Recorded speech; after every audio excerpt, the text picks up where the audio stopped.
Good evening and welcome to Talkin Ral on Talkin Sports. Brian Dunseth has the night off, and the now 18-year-old Gavin Beavers is joining us, and we get a chance to meet him. Gavin, good evening. Thanks for joining us on Talkin Ral. Of course. Thank you for having me.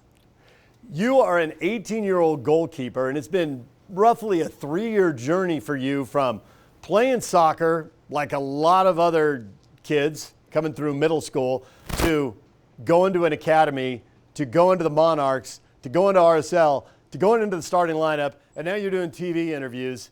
Is your head spinning sometimes? Does this all seem normal, or do you sometimes feel like I'm having an out-of-body experience here? What's going on? Yeah, definitely. It feels like an out-of-body experience, sometimes. Sometimes I got to reel myself back in and realize, I'm still 18, so, nothing's got to happen too fast, and I just got to keep taking my time and, keep working hard, so. Well, I'm a little older than 18. I'm a lot older than 18. And I think this is happening very quickly. And I think a lot of RSL fans who watched you make your debut in MLS play in Columbus wondered, oh boy, that was rough. How is that kid going to bounce back from that? So that was rough. How did you bounce back from that?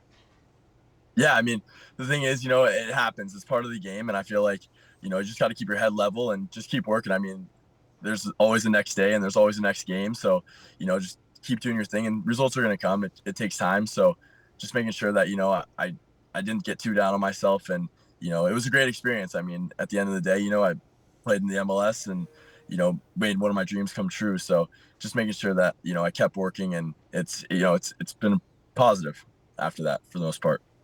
What has been, when you look at this 3-year process you've been through, and you're still a teenager, there's a lot of things to learn, there's a lot of ways to grow and all that, but when you look at these last 3 years, what do you think that most important point is that you've absorbed, that you've learned, that has helped you make this really quick transition and become a pro?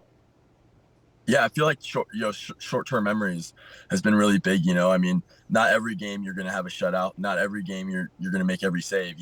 Not every game you're not going to make a mistake. So, just making sure that whatever happens is in the past, and you just got to keep working. And that next game, make sure that whatever mistake you made or whatever goal you're trying to prevent and learn from. At the end of the day, you're just learning, and I think that's been the biggest part of my journey.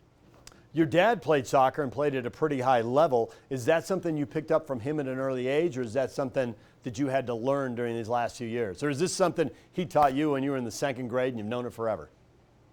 No, yeah, I feel like, he's been a great advocate as far as like advice and, we have a great relationship. So I feel like he's been there, for me since day one, especially in the academy. It was rough at the beginning, just being away from home. And at the end of the day, like he said, keep your head down and, good things are going to come. And that's what I've kind of done. And, he's at the early age, he was just like, hey, do it for fun and, see where it kind of goes. And, it's taken me pretty far. So.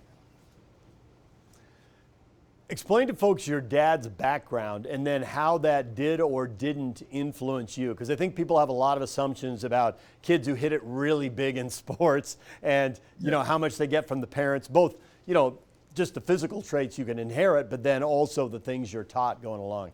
What's your dad's background and how did that shape you?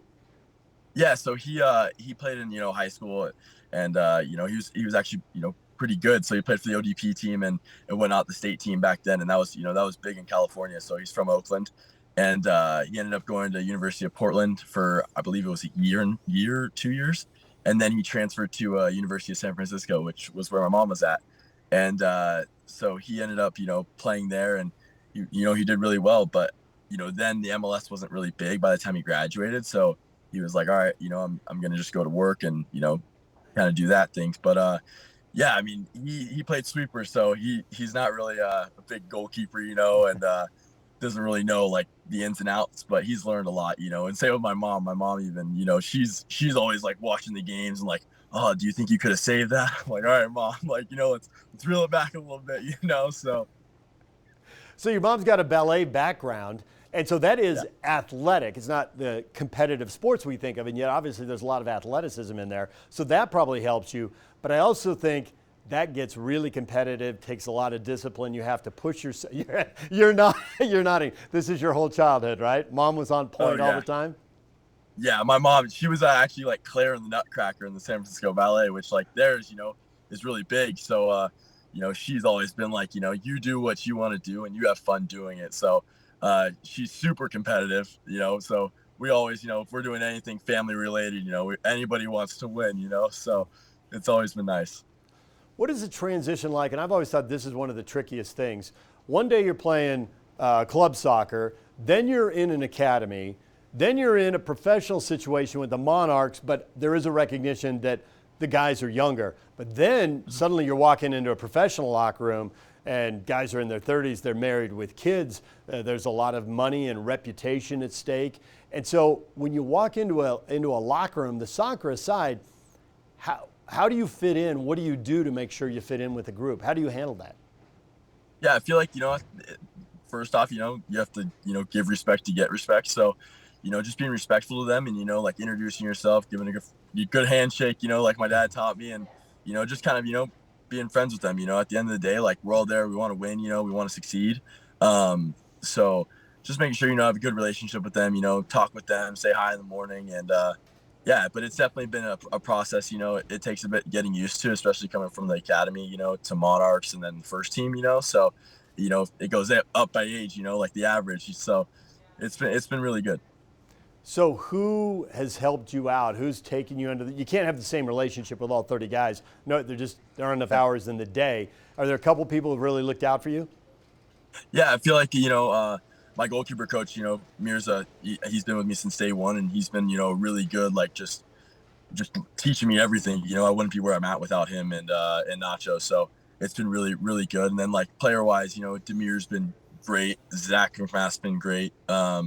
Just giving a little advice here and there, especially, Zach's been in the league for a long time. So, I try to take as much advice from him as I can, and it's been really good. So. When you run over to the bench, there was a player injured during the Galaxy game. You run over and get a little instruction. Were you called over there? What are you looking for? What happens in that moment? Because everyone in the stadium can see it and wonders what's going on, but we never get let in on the secret. Yeah, no, Nacho usually, he's always taking notes, during the game and kind of like telling for halftime, just seeing like what he wants me to do better and all that stuff like that. So he was just, making sure that I was, communicating and making sure that our lineup was sorted out for the game. Yeah.